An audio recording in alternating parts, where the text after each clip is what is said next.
Hello friends, welcome back to my channel hide and seek. എല്ലാവർക്കും ഒരുപോലെ ഇഷ്ടമുള്ളതാണ് crime thriller movies. ഇന്ന് ഈ വീഡിയോയിൽ ഞാൻ എക്സ്പ്ലെയിൻ ചെയ്യുന്നത് ക്ലൈമാക്സിൽ അത്യധികം സാറ്റിസ്ഫാക്ഷൻ കിട്ടുന്ന ഒരു സ്പാനിഷ് ക്രൈം ത്രില്ലർ മൂവിയാണ്. വീഡിയോയിൽ കടക്കുന്നതിന് മുന്നേ നിങ്ങൾ ആദ്യമായാണ് ഈ ചാനൽ കാണുന്നതെങ്കിൽ സബ്സ്ക്രൈബ് ചെയ്ത് സപ്പോർട്ട് ചെയ്യുക.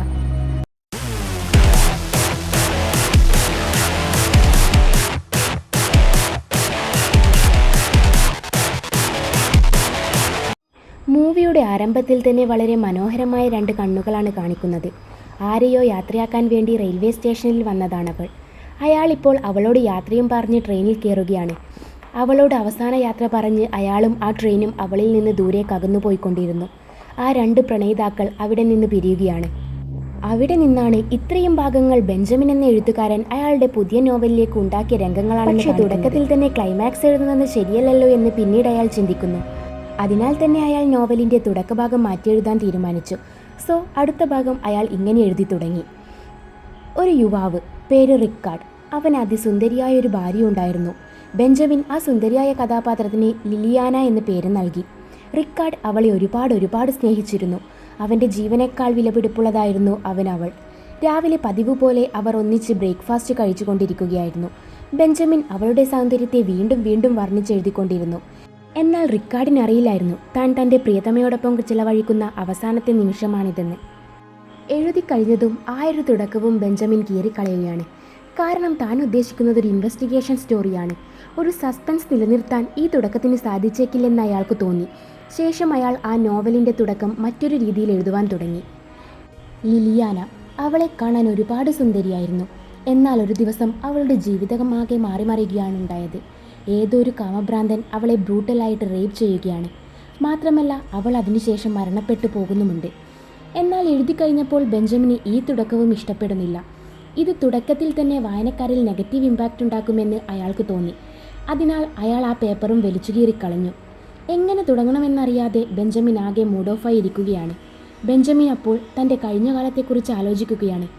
അതായത് ബെഞ്ചമിൻ എഴുതുന്ന ഈയൊരു നോവലിൻ്റെ കഥ അത് അയാളുടെ മനസ്സിലുണ്ടായ കഥയല്ല, മറിച്ച് അത് യഥാർത്ഥത്തിൽ സംഭവിച്ച കഥയാണ്. പക്ഷേ ആയൊരു കഥ എങ്ങനെ തുടങ്ങി വെക്കണമെന്ന് ബെഞ്ചമിൻ ഒരെത്തും പിടിയും കിട്ടുന്നില്ല. കഥയിൽ 20 വർഷങ്ങൾക്ക് മുന്നേയുള്ള ബെഞ്ചമിനെ കാണിക്കുന്നു. അയാൾ ഒരു വക്കീലിൻ്റെ കീഴിൽ വക്കീലായി ജോലി ചെയ്തു വരികയായിരുന്നു. എന്നാൽ എന്തൊക്കെയോ കാരണങ്ങളാൽ ബെഞ്ചമിൻ ആ നാട് വിട്ട് അയാൾ ഇപ്പോൾ താമസിക്കുന്ന നാട്ടിലേക്ക് താമസം മാറ്റിയിരുന്നു. എന്നാൽ പെട്ടെന്ന് ബെഞ്ചമിൻ തീരുമാനിക്കുകയാണ് അയാളുടെ ആ പഴയ നാട്ടിലേക്ക് തിരിച്ചു പോകാമെന്ന്. അവൻ അങ്ങനെ അവൻ്റെ പഴയ ഓഫീസിലേക്ക് എത്തിയിരിക്കുകയാണ്. ആ ഒരു സമയത്ത് ഐറിൻ എന്ന ഒരു സ്ത്രീയെ അവിടെ കാണിക്കുന്നു. സത്യം പറഞ്ഞാൽ ബെഞ്ചമിൻ്റെ പഴയ ഒരു കാമുകിയായിരുന്നു ഐറിൻ. പ്രണയമെന്നൊന്നും പറയാൻ പറ്റില്ല, കാരണം രണ്ടുപേർക്കും പരസ്പരം ഇഷ്ടമായിരുന്നെങ്കിലും അവർ അത് തുറന്നു പറഞ്ഞിരുന്നില്ല. 20 വർഷത്തിന് ശേഷമുള്ള അവരുടെ കൂടിക്കാഴ്ചയായിരുന്നു അത്. ഒരു നല്ല സുഹൃത്തിനെ പോലെ ഐറിൻ ബെഞ്ചമിനെ സ്വീകരിച്ചിരുത്തുന്നുണ്ട്. ഏയ് ബെഞ്ചമിൻ, എത്ര നാളായി തന്നെയൊന്ന് കണ്ടിട്ട്, ഇതുവരെ ഇങ്ങോട്ടൊന്നും വരാൻ തനിക്ക് തോന്നിയില്ലല്ലോ എന്നൊക്കെ ഐറിൻ ബെഞ്ചമിനോട് പറയുന്നുണ്ട്.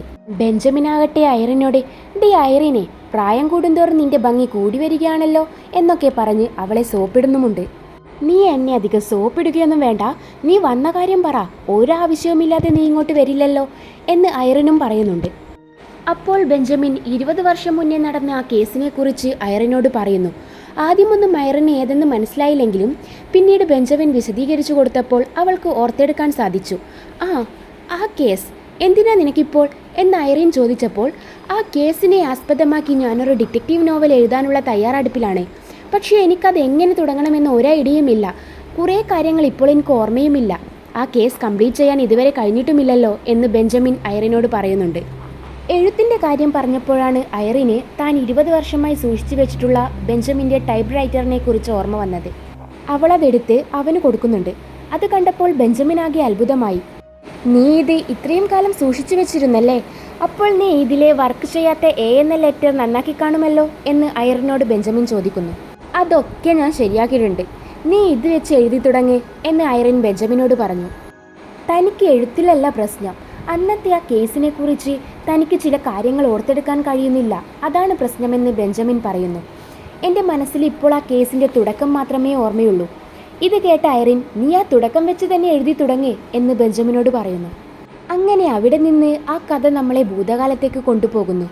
അതിൽ ചെറുപ്പക്കാരനായ ബെഞ്ചമിനെ കാണാം. സീനിൽ അവർ വർക്ക് ചെയ്യുന്ന വലിയ വക്കീലിൻ്റെ ഓഫീസ് കാണിക്കുന്നു. ബെഞ്ചമിൻ അവിടെ ഉറ്റ സുഹൃത്തായിട്ടുള്ള ഒരാളുണ്ടായിരുന്നു, പാവ്ലോ. പാവ്ലോ പെണ്ണുങ്ങൾക്കിടയിൽ സത്യം പറഞ്ഞൊരു കള്ളക്കണ്ണൻ തന്നെയാണ്. പാവ്ലോ നമ്മുടെ ഐറിനോട് എന്തൊക്കെയോ സംസാരിക്കുന്നുണ്ട്. ഐറിൻ പോയ ശേഷം ബെഞ്ചമിൻ പാവ്ലോയുടെ അടുത്ത് വന്ന്, "ഡാ അളിയ, നീ ഇതെങ്ങനാടാ പെൺപിള്ളേരെയൊക്കെ ഇത്ര കമ്പനിയാക്കുന്നേ" എന്ന് ചോദിക്കുന്നുണ്ട്. അതിന് മറുപടിയായി പാവ്ലോ പറയുന്നേ, "മോനെ ബെഞ്ചമിനെ, അതിനൊക്കെ ഒരു പ്രത്യേക കഴിവ് വേണം. നിനക്കാ കഴിവില്ല." ഇതേ സമയത്ത് ഓഫീസിലെ ക്ലർക്ക് വന്ന് ബെഞ്ചമിനെ വിളിക്കുന്നുണ്ട്. ബെഞ്ചമിൻ്റെ അതേ പൊസിഷനിൽ തന്നെയുള്ള ആളാണ് റുമാറോ. സത്യം പറഞ്ഞാൽ ബെഞ്ചമിനും റുമാറോവും അത്ര നല്ല കമ്പനിയല്ല. അതിനാൽ തന്നെ അവൻ വിളിക്കുന്നത് എന്തേലും വലിയ പണി തരാനാവുമെന്ന് ബെഞ്ചമിന് നന്നായിട്ടറിയാം. ഇവിടെ റുമാറോ ബെഞ്ചമിനെ വിളിപ്പിച്ചത് ബെഞ്ചമിനായ ഒരു പ്രത്യേക കേസ് റുമാറോ മാറ്റിവെച്ചിട്ടുണ്ട്. ഒരു പെൺകുട്ടി ക്രൂരമായി റേപ്പ് ചെയ്യപ്പെട്ട് കൊല്ലപ്പെട്ടിട്ടുണ്ട്. സോ ആ കേസ് ബെഞ്ചമിനോട് ഏറ്റെടുക്കാൻ പറയാനാണ് റുമാറോ അയാളെ വിളിപ്പിച്ചത്. എന്നാൽ ബെഞ്ചമിൻ ആ കേസ് ഏറ്റെടുക്കാൻ തയ്യാറാകുന്നില്ല. ബട്ട് ഇവരുടെ മേലുദ്യോഗസ്ഥനായ ആ വക്കീൽ വന്ന് ബെഞ്ചമിനോട് താൻ തന്നെ ഈ കേസ് ഏറ്റെടുക്കണമെന്ന് പറഞ്ഞപ്പോൾ വേറെ വഴിയൊന്നുമില്ലാതെ ബെഞ്ചമിന് അത് ഏറ്റെടുക്കേണ്ടി വന്നു. അടുത്ത സീനിൽ ബെഞ്ചമിൻ നേരെ ആ സംഭവ സ്ഥലത്തേക്ക് പോകുകയാണ്. ഇതോടുകൂടി ഈ കഥയുടെ ആദ്യ ഭാഗം ഇവിടെ അവസാനിപ്പിക്കുകയാണ്. അടുത്ത ഭാഗങ്ങൾ ഇനിയുള്ള ദിവസങ്ങളിൽ അപ്ലോഡ് ചെയ്യുന്നതായിരിക്കും. സോ കൃത്യമായ നോട്ടിഫിക്കേഷൻ കിട്ടാൻ നിങ്ങൾ ഈ ചാനൽ സബ്സ്ക്രൈബ് ചെയ്യുക. കൂടാതെ അവതരണം ഇഷ്ടമായെങ്കിൽ ലൈക്ക് ചെയ്ത് നിങ്ങളുടെ അഭിപ്രായങ്ങൾ കമൻറ്റായി രേഖപ്പെടുത്തുക.